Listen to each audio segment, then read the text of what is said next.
Esta no es simplemente la historia de un personaje más en las páginas de la antigüedad. Es el retrato profundo de una alma marcada por el peso de una herida que jamás pidió. No se trata de un destino elegido, sino de un giro brusco, repentino, provocado por el caos de una fuga desesperada, por una caída que dejó huellas imborrables en su cuerpo y en su corazón. Pero también es el relato de un milagro inesperado, de una misericordia que irrumpió cuando la esperanza parecía haberse desvanecido por completo. Es la historia de alguien que lo perdió todo: posición, honra, futuro, y aún así halló refugio en un lugar donde no se le evaluaba por su condición física, donde no se le veía como una carga o una vergüenza. Allí, fue recibido no como un extraño ni como un problema, sino con la dignidad de un hijo, aunque él mismo se considerara poco más que un estorbo.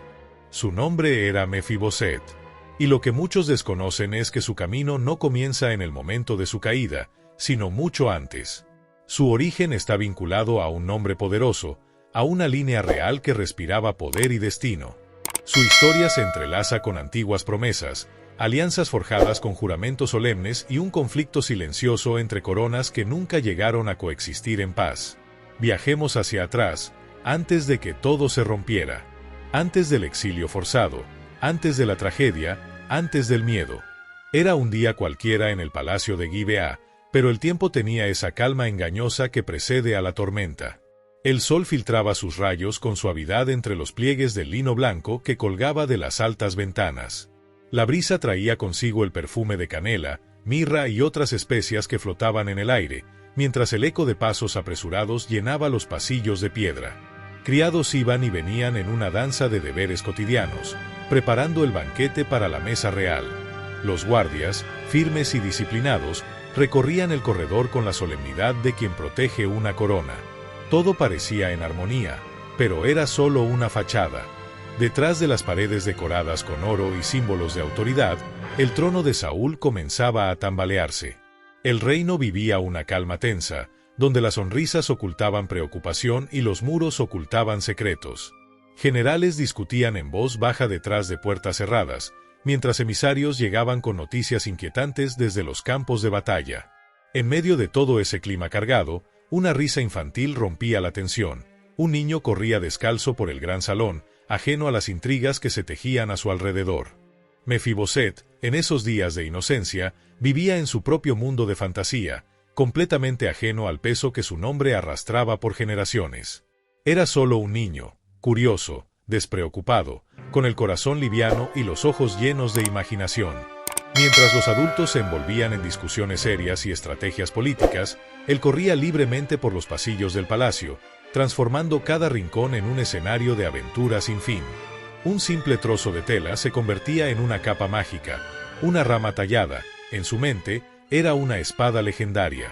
Para él, las columnas eran torres imponentes y las escaleras se convertían en puentes secretos hacia castillos invisibles. El palacio de Gibeá no era lugar de política etensao. Para Mefiboset, era reino encantado donde todo era posible. Lo que aún no comprendía era que su vida ya estaba entrelazada con fuerzas muy mayores que su imaginación podía alcanzar. Su sangre llevaba el sello de una dinastía. Era nieto del rey Saúl, el primer monarca ungido sobre Israel, y su padre era Jonatán, un guerrero admirado por todo el pueblo, no solo por su valentía en el campo de batalla, sino por su nobleza de espíritu. Jonatán no era solo un príncipe, era un hombre que supo reconocer lo que era justo, incluso cuando eso significaba renunciar a lo que, por derecho humano, le pertenecía. Su vínculo con David, aquel joven pastor que se convertiría en rey, no fue una simple alianza política. Fue un pacto forjado en la verdad, en la fidelidad mutua, en la certeza de que los planes de Dios están por encima de cualquier ambición terrenal. En una época en la que los reinos temblaban bajo la amenaza constante de los filisteos, cuando las fronteras ardían con el rugido de guerras e insurrecciones, y hasta dentro del mismo Israel se sembraban semillas de discordia, Jonatán tomó una decisión que marcó la historia. Eligió la lealtad sobre el poder, el honor sobre la herencia. Mientras muchos veían en David una amenaza a la casa de Saúl, él lo miraba como el instrumento elegido por el Altísimo. Sin embargo, Mefiboset no era consciente de nada de eso. Para él, la guerra era apenas un murmullo lejano, y las tensiones políticas, solo palabras sin sentido que flotaban sobre las cabezas de los adultos. Sus pequeñas manos se aferraban a un bastón improvisado de madera, agitándolo con entusiasmo mientras imitaba los sonidos de una batalla imaginaria. Con cada movimiento, se sumergía más en su mundo de héroes invisibles y gestas grandiosas. Su risa resonaba en los pasillos como un eco de esperanza, ajeno al destino que lentamente se tejía a su alrededor. Las batallas que Mefiboset simulaba con su bastón no eran más que invenciones de su imaginación infantil. En su mente, él era un héroe invencible; en la realidad, apenas un niño que no comprendía el frágil hilo que sostenía su mundo. Detrás de él, una mujer lo seguía con ternura, su cuidadora. Lo observaba con una sonrisa cálida, y entre suaves advertencias le decía: «Mi príncipe, cuidado». Pero él no prestaba atención. Reía con la alegría pura de quien se siente invulnerable, dueño de cada rincón del palacio, corriendo entre los corredores como si nada pudiera interrumpir su juego.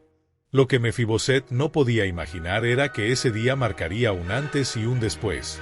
Era la última vez que correría por los pasillos de su hogar con los pies firmes y sin dolor. A tan solo unos kilómetros de distancia, en un campo ennegrecido por el polvo y teñido por el sacrificio, se libraba una batalla decisiva. El rey Saúl, ya envejecido y desgastado por años de conflicto, enfrentaba sus últimos momentos en combate. A su lado, su hijo Jonatán, el mismo que había renunciado al trono por lealtad a David, luchaba con valentía y honor. Pero el desenlace estaba escrito, no por manos humanas ni por movimientos militares, sino por el designio de algo mucho más alto. La voluntad del Eterno se estaba cumpliendo. Era hora de levantar una nueva dinastía, de honrar una promesa antigua hecha a un joven pastor de ovejas llamado David. Mientras en el campo los escudos caían y las espadas se encontraban con la carne, en el interior del palacio todo parecía continuar con una apariencia frágil de normalidad. Los criados limpiaban el suelo apresuradamente, aunque algo en el aire comenzaba a cambiar. Un olor metálico, mezcla de aceite y hierro, se extendía como un presagio sombrío. Era como si los muros, las columnas y hasta los tapices pudieran sentir que algo se aproximaba desde lejos. En el horizonte, el polvo se levantaba como una sombra. Mensajeros entraban y salían con rostros tensos, pero ninguno se atrevía a romper el silencio con palabras claras. Un ambiente de incertidumbre se apoderó de Gibea. Un silencio denso, extraño, se posó como el preludio de una tormenta que aún no había estallado. Y entonces, sin aviso, los portones del palacio se abrieron con un golpe seco, un estruendo que resonó como un trueno en los pasillos de mármol. Un hombre irrumpió tambaleante. Su ropa estaba desgarrada, su rostro cubierto de polvo y sudor, su túnica manchada de sangre, sangre que no era toda suya. Venía del frente de batalla, arrastrando los pies, con la desesperación en los ojos. Miró directamente a los guardias y, con voz temblorosa, soltó las palabras que congelaron el alma de todos los presentes: «Saúl ha muerto, Jonatán también». Fue como si el tiempo se hubiera detenido. Las palabras atravesaron muros, pasillos y corazones. La noticia golpeó con la fuerza de un rayo. En una sala cercana, la niñera de Mefiboset escuchó. Su cuerpo se paralizó. El paño que usaba para secar el rostro del niño se deslizó de sus manos sin que ella lo notara. Sus ojos se llenaron de lágrimas. Comprendía mejor que nadie lo que eso significaba. La casa real había sido desmantelada. El trono estaba desocupado. Y según la costumbre de las naciones vecinas, cuando un nuevo monarca tomaba el poder, todos los miembros del linaje anterior eran eliminados. No por justicia, sino por temor. Temor a que uno de ellos algún día reclamara el trono perdido. La mujer giró el rostro hacia Mefiboset, que aún jugaba con su bastón, emitiendo sonidos de combate, completamente ajeno a la tragedia que acababa de caer sobre su familia. Su corazón palpitaba con fuerza. No había tiempo para explicaciones. No podía darle un abrazo de despedida, ni palabras de consuelo. Solo había una opción: huir. Con rapidez lo tomó en brazos, sujetándolo con firmeza, y comenzó a correr. Bajó por los corredores del palacio entre gritos, empujones, susurros, desesperación. El caos se apoderaba del lugar. Algunos criados recogían objetos valiosos, otros buscaban salidas, pero ella solo pensaba en una cosa: salvar la vida de ese niño. En los brazos de su cuidadora, Mefiboset se mostró confundido. Intentaba hacer preguntas, pero su voz era ahogada por la respiración agitada de la mujer. Cada paso se hacía más difícil. El peso del niño en sus brazos, la angustia que se expandía en su pecho, el miedo a que alguien apareciera en cualquier momento para arrebatarle al pequeño. Y entonces ocurrió. Su pie tropezó en las piedras del patio. Todo pareció detenerse. Fue como si el tiempo se hiciera lento, como si el universo contuviera la respiración. Intentó mantener el equilibrio, pero el peso que llevaba la venció. Cayó hacia adelante. Y con ella, el niño. El cuerpo de Mefiboset impactó violentamente contra el suelo. Un sonido seco rompió el silencio. Un grito agudo cortó el aire. La mujer se levantó como pudo, se arrastró hasta él, desesperada, tratando de incorporarlo. Pero algo no estaba bien. Sus piernitas no respondían. Su cuerpo no reaccionaba como antes. Había algo roto, algo que no se curaría con el tiempo. En ese instante, el destino de Mefiboset cambió para siempre. Inútiles. Así quedaron sus piernas. Algo dentro de él se quebró más allá de los huesos. Tenía apenas 5 años, y en cuestión de minutos perdió no solo la capacidad de andar, sino también el derecho de ser niño. Su mirada cambió. El dolor físico era intenso, pero no era lo que más le dolía. Era el derrumbe total de su mundo. El trono, la familia, los sueños, la libertad, todo colapsó en un instante. La mujer lo abrazaba con fuerza, desesperada, intentando pedir perdón, aunque las palabras no salían. Sus lágrimas caían sobre el rostro del niño, que ahora lloraba en silencio, sin entender, sin reaccionar, porque en ese momento no solo cayó al suelo, cayó de una identidad, cayó de una promesa, cayó del lugar que le había sido destinado desde el vientre. Fue el inicio de una vida de sombra, de silencio, una existencia escondida, donde la tristeza sería rutina y la vergüenza, su más fiel compañía. Aquel niño que un día corrió por mármoles reales, ahora sería cargado, ocultado, olvidado. Ese día, el sonido de la guerra silenció la risa, y una caída selló el destino de un niño que nació para ser príncipe, pero crecería como nadie. Lo-debar. El nombre del lugar ya lo decía todo. Sin pasto, sin palabra, sin comunicación. Era un rincón del mundo donde no llegaban ni promesas ni esperanzas. Un pueblo enterrado entre colinas secas y caminos agrietados por el sol. Allí no florecía nada, ni la tierra, ni los sueños. Allí se escondían los que querían desaparecer, y también los que no tenían otro lugar donde existir. Fue allí donde Mefiboset creció. Los años pasaron. El niño que una vez había sido dueño de corredores reales, ahora se arrastraba entre paredes de barro. Vivía oculto, como una sombra en la casa de Maquir, un hombre bondadoso, sí, pero también marcado por sus propias heridas. El hogar era humilde.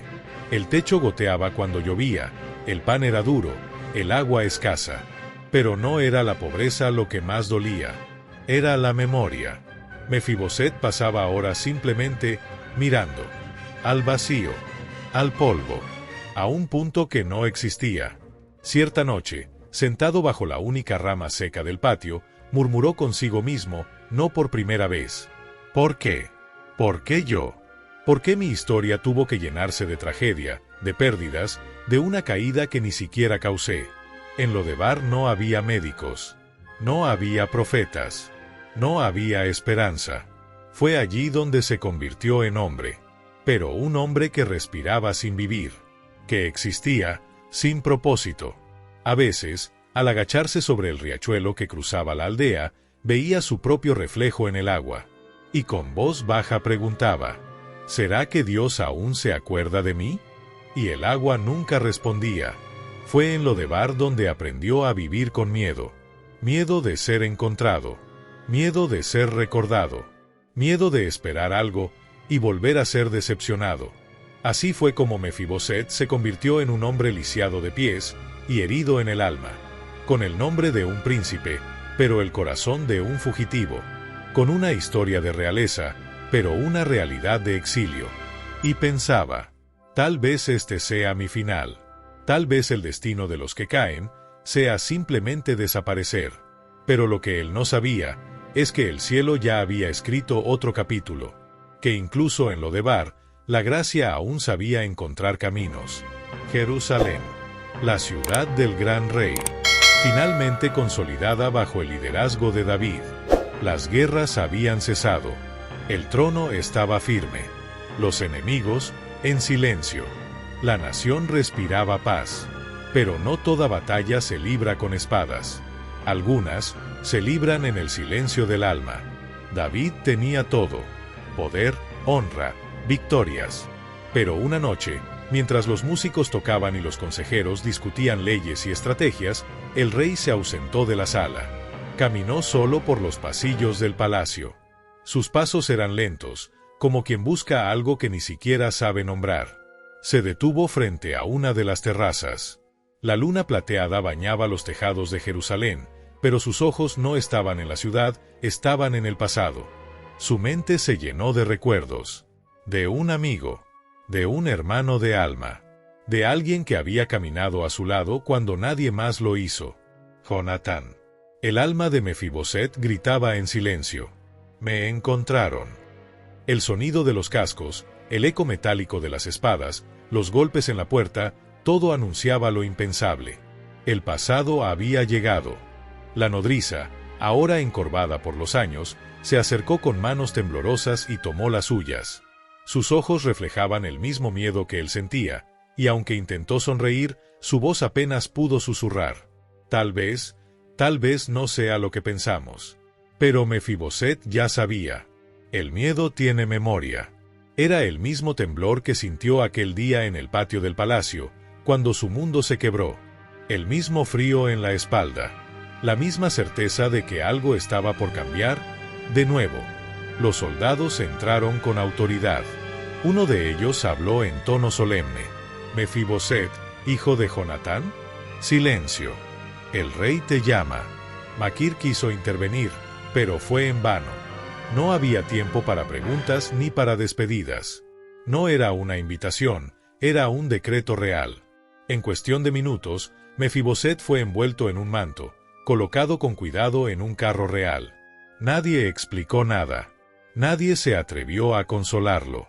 Mientras la comitiva se alejaba, las ruedas levantaban el polvo rojo de Lodebar, como si quisieran borrar todo rastro de su existencia allí. Sentado entre los cojines del carro, Mefiboset miraba por la ventana con el corazón acelerado. El desierto pasaba frente a sus ojos como un sueño confuso. Y en su mente solo una pregunta.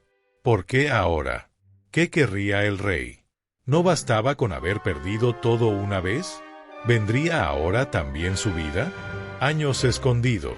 Años callado. Años convenciéndose de que su historia había terminado. Y sin embargo, ahí estaba, camino a Jerusalén. Lo que Mefiboset no sabía era que el rey no lo llamaba por castigo, sino por promesa. No por juicio, sino por gracia. Una gracia antigua, sellada entre lágrimas por su padre y aquel que ahora lo esperaba en el palacio. Y así, el hombre olvidado por todos, estaba a punto de ser recordado por aquel que más importaba. Pensó, es ahora, vinieron a matarme. Después de todos estos años, finalmente me encontraron. Por un instante consideró huir. ¿Pero a dónde? Con sus pies lisiados, con su historia rota. No había a dónde escapar. La puerta se abrió lentamente. Los soldados no desenvainaron espadas. No lo llamaron rebelde. No lo acusaron de nada. Uno de ellos, con semblante solemne, simplemente dijo: Mefiboset, hijo de Jonatán, el rey David quiere verte. Las palabras fueron como un rayo en su mente. Su nombre, su padre, su linaje. David, el nuevo rey, el antiguo enemigo de su abuelo, el amigo más leal de su padre. Su corazón comenzó a latir con fuerza. ¿Por qué ahora? ¿Qué querría el rey con él? ¿Sería venganza disfrazada de misericordia? ¿Sería gracia o trampa?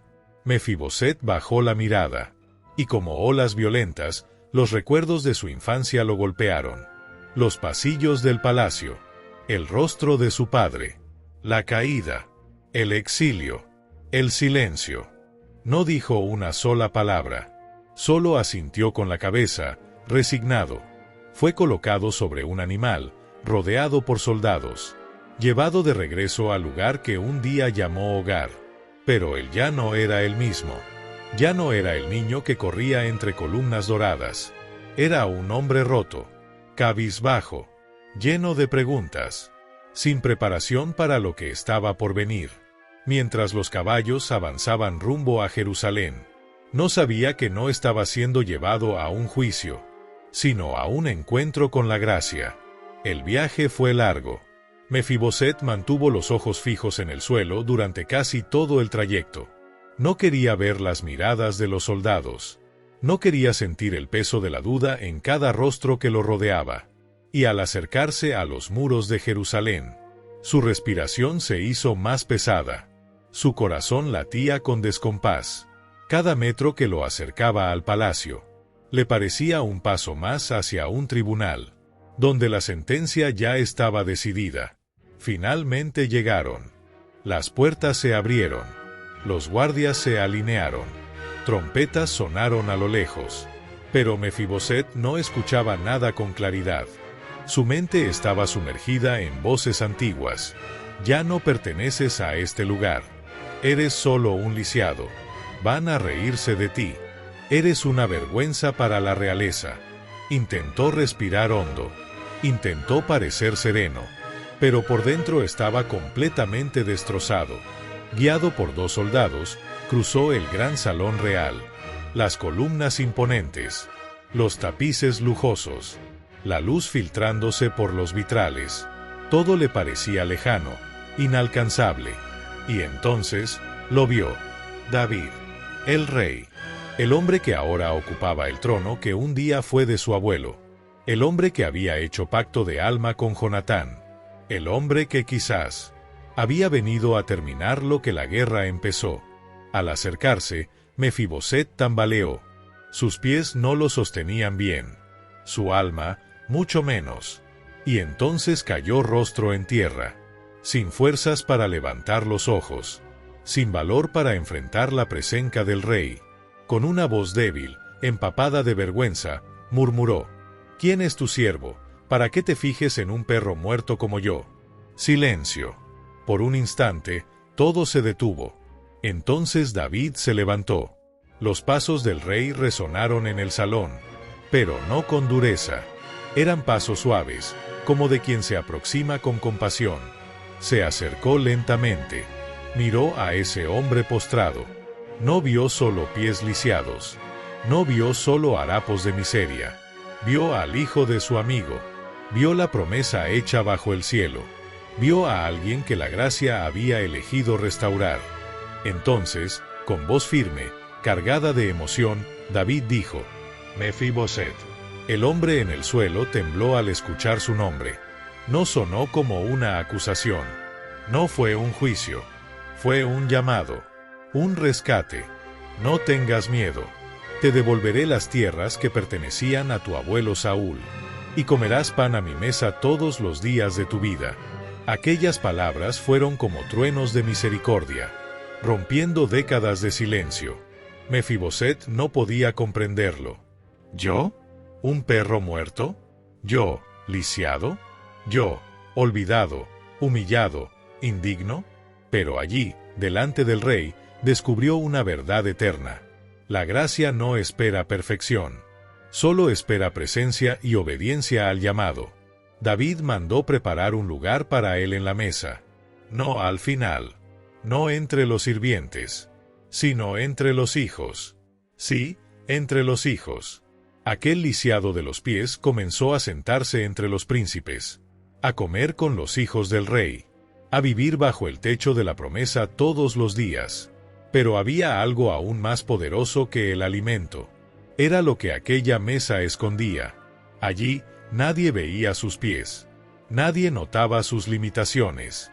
Nadie lo recordaba por su caída. Era recordado por su llamado. En la presencia del rey, sus traumas ya no hablaban más alto. Sus marcas no definían su valor. Su historia ya no era solo un rastro de dolor.